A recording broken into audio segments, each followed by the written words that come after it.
I can tell you right now that all flights at Reagan National have been stopped. So nothing coming in, nothing going out.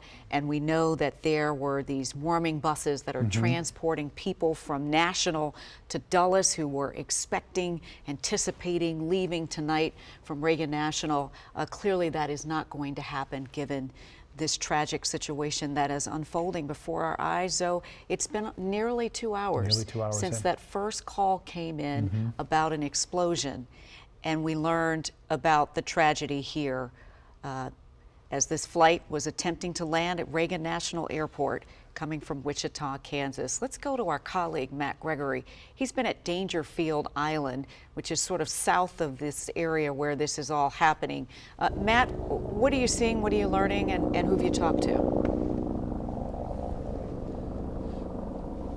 Guys, I mean, this is the best way to put it is, I've been listening to you guys all night. This is the nightmare. This is a tragedy, and we're slowly seeing the details here on the ground. What we're trying to get a better sense of is sort of what the rescue and recovery efforts look like.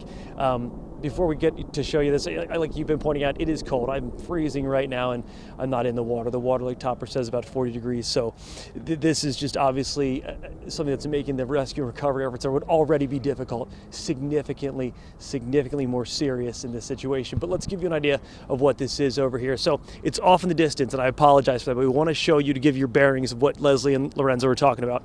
What you're seeing right now as you're coming in, this is the kind of tip of Reagan National Airport where the runways begin. This is the runway that we believe, after looking at FlightAware, that this American Airlines flight was taking on its way in. It was coming up from the south, according to FlightAware. Working to confirm that.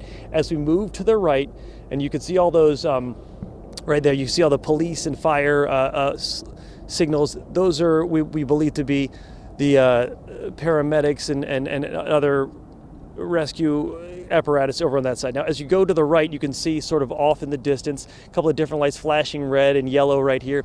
Those are boats that are off into the Potomac River. They're just sort of off there. We've seen a little bit of activity of things coming over there. We're not sure, but we're working to learn more about what that is. Is that part of rescue efforts bringing things over? Are there survivors, we're hoping, and they're coming in that way? As we go further right, and all this time while you're here, there's 2 helicopters circling. According to some of the sources I've been talking to, those are Coast Guard helicopters. There is a Coast Guard base right south of Reagan.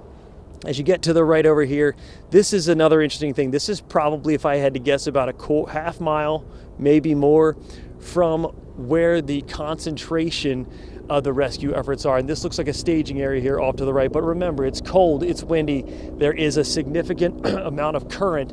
So these helicopters are circling and trying to make sure, from what we can see, what is drifting, where it's drifting, and how far they have to go. But again, off to the right over there, what you're looking at, that is what we believe is like the staging area for many of the rescue crews. You can see the flashing lights over in that general direction. As we've been here, we were the first ones here on the scene, right at the Washington Sailing Club Marina. More and more folks have been showing up, more to see, to witness what's going on. Obviously, other international news crews and news crews are here. But this is kind of the point where everyone is to see sort of the magnitude of this catastrophe right here. And you can see there's police boats and cars going up and down on the runways here. Now,